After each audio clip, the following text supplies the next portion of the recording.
Მოგებთ ბატონო ნიკა, დიდი მადლობა რომ ხართ ჩვენი სტუმარი. ბატონო ნიკა, თქვენი მოძრაობის, თქვენი ნაციონალური მოძრაობის, ასევე ევროპული საქართველოს მესიჯი დღევანდელი არის გასაგები, რომ პირველი რეპორტაჟი რაც გქონდა ფარულ მოსმენებზე იმ ჩანაწერზე, რომელიც გავრცელდა, რომ ხელისუფლებამ ეს გააკეთა ნაზღაიძის თემის გადასაფარად. ეს მესიჯი არის თქვენი გასაგები, ამიტომ იქნებ სხვა კუთხით გვიპასუხოთ, როდესაც აი ამ ჩანაწერს უსმენდით, რა შთაბეჭდილება დაგჭირთ თქვენ მის შინაარსზე. რომელ ჩანაწერს ბოდიშით? ნიკა გვარამიას და ზურაბ ბადეიშვილის. დიახ, და პირველი ნაწილი რატო გონიათ, რომ გასაგები არის საზოგადოებისთვის, ასევე მე ვფიქრობ, მოგესალმებით პირველ რიგში გასაგებია, თქვენ ესოდეთ დიდი ინტერესი იმ კითხვასთან დაკავშირებით, იმ საკითხთან დაკავშირებით, რომლის გარშემოც მე პირველ რიგში მისვლა. ჩვენ ამის შესახებ აუცილებლად ვისაუბრებთ, უბრალოდ წინასწარ ვიცი პასუხი, რომელიც ძალიან ბევრმა თქვენმა თანაპარტიელმა თქვა დღეს.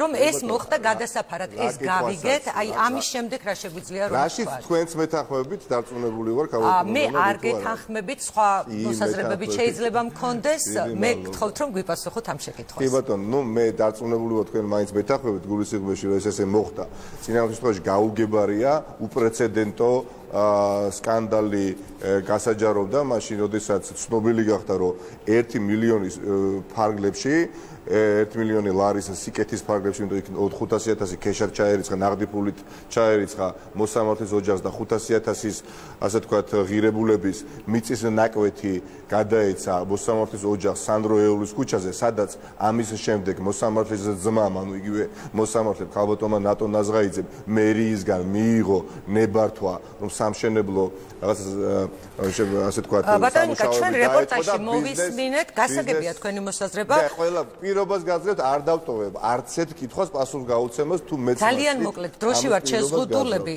მესმის დღეს ძალიან ბევრჯერ მოვისმინეთ განცხადებები. ეს არის სკანდალი, მეც ყოფილიყავი ბიძინა ივანიშვილის ადგილზე, ან გომელაურის ადგილზე, ან ეხლა ქართული ოცნების წარმომადგენელი, რომელიც ჩაერთვება, არ მესიამოვნებოდა ეს ამბავი, როდესაც ხელისუფლებაში ხარ და ასეთი სკანდალი გასკდება, ბუნებრივია, ან პასუხი უნდა კონდეს და აღიარო, რომ ეს ასე არის და მოითხოვო მიუკერძოებელი და დამოუკიდებელი გამოძიება პროკურატურის მხრიდან, მაგრამ როგორ შეიძლება ეხლა იმ ადამიანთა ჯგუფმა გამოიძიოს ის დანაშაული, რომელსაც თავად ჩადის, ამიტომ იქ სადღაც თაროზე შემოგდებული რაღაცა დამონტაჟებული აუდიო ჩანაწერი გაავრცელეს დღეს. ანუ თქვენ ამ შინაარსიდან, აუდიო ჩანაწერის შინაარსიდან დაგჭირთ ის შთაბეჭდილება, რომ ეს არის დამონტაჟებული. ეს იყო ეხლა მართლაც შეუერაღებელი ყურით, თვალით, არ ვიცი ყველაფრით, აი ჩანს რომ ეს არის უბრალოდ დამონტაჟებული, თან ძალიან უხეშად დამონტაჟებული, აი სიჩქარეში გაკეთებული მონტაჟი, როდესაც იკვეთება 7-8 უხეში ჭრა.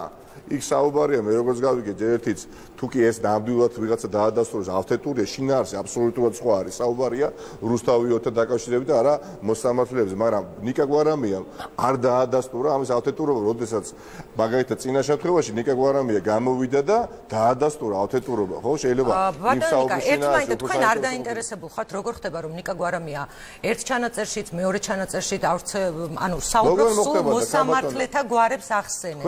რატომ უნდა ახსენებდეს? აი ეს მაქვს კაბატონონა. აი ეს ჩემი ტელეფონია, ჩემი მობილური ტელეფონია და ხო დაწმუნებული ხარ. ხო დაწმუნებული ხარ, ხო დაწმუნებული ხარ, თუ ჩემი სატელეფონოს საუბრები წლების განმავლობაში უკვე ისმინება.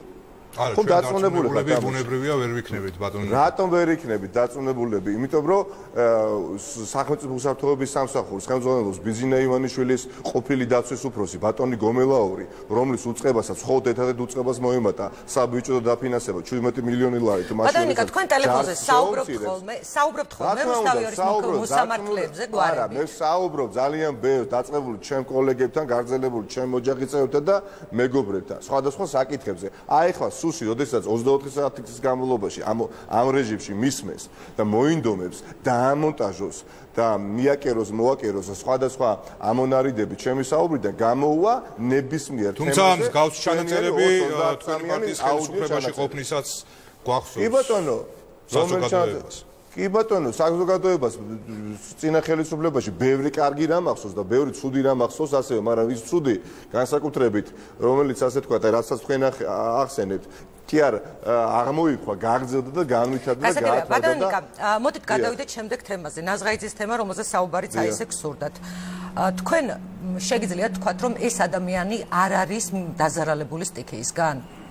რა თქმა უნდა, ეს ჯერ თქვენ აღრევას აქვს. ანუ არის დაზარალებული თუ არ არის დაზარალებული? ეს კომპენსაცია იყო თუ არ იყო? არ არის, ეს იყო გადაუდებელი საჭიროები და გამომდინარე მიღებული. როგორც მერმა განმარტა, ასე ქვია წესს. ასე ქვია წესს. მერმა გუშინ ბევრისთვის გასაკვირად, ბევრისთვის უკვე აღარ არის გასაკვირი, განაცხადა, რომ საქმის გულში არ იყო. როგორ შეიძლება ხა დედაქალაქის მერიაში ამდაგვარი გადაწყვეტილება იყოს მიღებული და ოდესაც ჟურნალისტი უახლოვდება დედაქალაქის მერს, ის პასუხობდეს, რომ მე არ ვარ საქმის გულში. ბუნებრივია, ეს არის კლასიკური პოლიტიკური კორუფცია.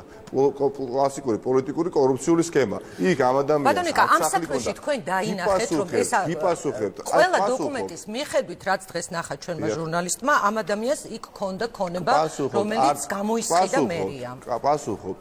მაშინ, როდესაც იცით, რომ უამრავი ოჯახი არის, რომელიც დღესაც ელოდება კომპენსაციას. უამრავი არა, 7 ოჯახია, ბატონიკა, დაზუსტებით და ისიც სასამართლო პროცესები მიმდინარეობს. 7 ოჯახია. არა, ხალბატონო, გაცილებით მეტი ოჯახია, ვიდრე 7 ოჯახი. მაშინ ჩამოვითვალეთ ეს ოჯახები. ჩვენ ვიცით ოფიციალური სტატისტიკა არის, რომ 7 ოჯახი და იქ ამ ადამიანს ნაზღაიძეს არც სახლი ქონდა, არც კარი ქონდა, იყო უბრალოდ ციცაბო ტერიტორიაზე მიწის ნაკვეთი ქონდა საკუთრებაში, უпростоრედ ბანკს ქონდა ეს უკვე საკუთრებაში აღებული, უცნაურად ბანკმა სულ რამდენიმე კვირით ადრე სანამ დედაქალაქის მერია ფულს ჩაურიცხავდა ნაზღაიძეს ოჯახს, უკან დაუბრუნა საკუთრებაში ნაზღაიძეს და ამის შემდეგ განახორციელა სისულეში ეს სქემა. ეს ხომ არ არის პირველი კორუფციული სქემა, რომელსაც ხორცს ასხამს დედაქალაქის მერია. მანამდე სხვადასხვა პოლიტიკური პატიმრების საქმეებზე, სხვადასხვა ბრალდების მოწმეებმა, სხვადასხვა სიკეთე მიიღეს დედაქალაქის მერიიდან, კერძოდ 3 თუ 4, ასე თქვათ, უტენდერო ხელშეკრულება გაუფორმეს, მაგალითად არიელ ხიზანიშვილს. ის არ არის დაზარალებული? არიელ ხიზანიშვილს, რომელიც ოქროს მოწმე იყო პროკურატურის და ამაზეც ჰქონდა ჩვენ საუბრო და მე პირადად მეგობრებთან ერთად ვამხილე, ხო? ამიტომ ეხა თქვენ რა თქმა უნდა ისაუბრებთ იმაზე, რომ ეს არ არის პოლიტიკური კორუფცია. ბატონიკა, მე არ საუბრობ, რომ ეს არ არის პოლიტიკური კორუფცია. თქვენ ხომ არ გავს პოლიტიკურ მანიპულაციას, ვინაიდან ჩვენ გვაქვს დოკუმენტაცია, რომ ეს ადამიანი იყო დაზარალებული. არ თქვენ უნდა იდაოთ ეს ადამიანი არის დაზარალებული თუ არ არის დაზარალებული. ნახევარი, თქვენ რომ დაგეკარგათ ქონება არ მოიწოდით. გავიგეთ, თქვენი სულ ნახევარი ძველი თბილისი ინგრევა და ნანგრევებში ცხოვრობს და დღე არ გავა რომ არ შევიდეს განცხადება, რომ ელემენტარულად დედაქალაქის მერიამ ყურადღება მიაქცია ელისბარაშვილს, რომელსაც მილიონ ნახევარი მისცეს, რატომ არ გააპროტესტებს? არც ერთი ყურადღება ზუსტად ანალოგიური სქემით ამას ელისბარაშვილმა მიიღო ქონება, რატომ არ გააპროტესტებს? ერთი წუთით თქვენ თუ ვერ ხედავთ ვერაფერს უცნაურს ამ საკითხში, როდესაც ქალბატონი ნატო ნაზღაიძე, როგორც მოსამართლე, იღებს გადაწყვეტილებას სრულად წარმოუდგენს რუსთავი ორთან დაკავშირებით და სახელმწიფო, ასე თქვა, გუნდის სასარგებლო გადაწყვეტილებას იღებს. ამის შემდეგ სრულად მოულოდნელად ამბავი შეიტყო საზოგადოებამ, რომ 1 მილიონი ლარი ამავე მოსამართლემ წაიღოს სახში, რომ არ ვიკამოთეთ ხა მე და თქვენ მინიმუმ ამ ადამიანს არ ქონდა აქ ქონება და მისცეს HR-ში ეს ფული, რა თქმა უნდა, ეს იქნება ძალიან საინტერესო და ძალიან საგანგაშო ფაქტი. მაგრამ თქვენ ამას ჯერ ვერ ამტკიცებთ, ალბათ ამიტომ არის საინტერესო. ეს ადამიანი არის დაზარალებული. მომისმინეთ ქალბატონო. ყველა დოკუმენტაციით, რეესტრით. ეს ამ ადამიანის საკუთრებაში ეს ტერიტორია აღარ იყო. ეს ბიცა, რომელშიც 1 მილიონი ლარი მიიღო ნაზღაიძეს ოჯახმა, იყო უკვე საქართველოს ბანკის საკუთრებაში. ეს ხომ ძალიან კარგად მოისმინეთ თქვენივე ჟურნალისტის მომზადებულ სიუჟეტში. აღარ იყო ამ ნაზღაიძეს საკუთრებაში. საქართველოს ბანკიდან გამოითხოვა უკან, ანუ გადამოუფორმეს ნაზღაიძეს ოჯახს და სულ რაღაც 2 კვირაში 1 მილიონი ლარი ჩაურიცხეს. ანუ ვალიც გაასტუმრებია. სად ხდება ახლა ესეთი ზღაპარში ხომ არა ვარ ხალბატონო? ბატონიკა, მე ცოტა ვცელია, ეს უნდა წაგიკითხოთ ყიფჩიზის ქუჩა 2-ში მიმდებარედ არსებული უძრავი ქონების მესაკუთრეს 2011 წელს წარმოადგენდა სოფიო ქათამაძე. ამავე წლის 11 მარტს სოფიო ქათამაძესა და საქართველოს ბანკს შორის გაფორმდა იპოთეკის ხელშეკრულება. აღნიშნული იპოთეკის ხელშეკრულებით ნაკისრი ვალდებულებები 2012 წლის ნოემბერში ურთიერთშეთანხმების საფუძველზე გააგრძელა ზვიად ნაზღაიძემ. ვალდებულებების სრულად და ჯერ უნდა შეუსრულებლობის გამო განხორციელდა იპოთეკის საგნის საქართველოს ბანკის საკუთრებად რეგისტრაცია, რისთვისაც 2013 წლის 24 დეკემბერს საქართველოს ბანკსა და ზვიად ნაზღაიძეს შორის გააფორმდა ნასყიდობის ხელშეკრულება. მოდით ახლა მე და თქვენ არ ვიდაოთ, მე მგონი იმდენად ნათელია და ხელის გულზედებს ყველაფერი საზოგადოებამ გასაჯოს. მე არც ქართული ოცნების პროკურატურის იმედი მაქვს, არც ივანიშვილის ასე თქვა ყოფილი დაცვის უფროსის სუსის როგორც უწყების იმედი მაქვს ამ საქმეს გამოიძიებს, მაგრამ საზოგადოებრივი აზრი თქვენ ჩემზე კარგად ხომ იცით რაც არ უნდა თქვენ იმუშაოთ მე ვფიქრობ რომ ალბათ უფრო თქვენი საუბრიდან გამოდის რომ თავარი საზოგადოებრივი აზრია და ჩვენ უბრალოდ არ ვეძებთ სიმართლესადაა სანამ ივანიშვილი ვინაიდან სანამ ივანიშვილი მართავს ყველაფერს, სანამ ივანიშვილი არის იმ პოზიციაში, რომ მას შეუძლია 9 საათით მაგალითად გადაკეტოს თავარი ავტომაგისტრალი, იმიტომ რომ სახში წაიღოს ამოგლეჯილი ხე მაგნოლია. ბატონიკა, ჩვენ ვსაუბრობთ რომელ სიმართლის დადგენაზე იქნება საუბარი ქართული ოცნების პროკურატურის ფარგლებში. რომელ სტიქის დაზარალებულზე ვსაუბრობთ, ხალბატონო ნანახო.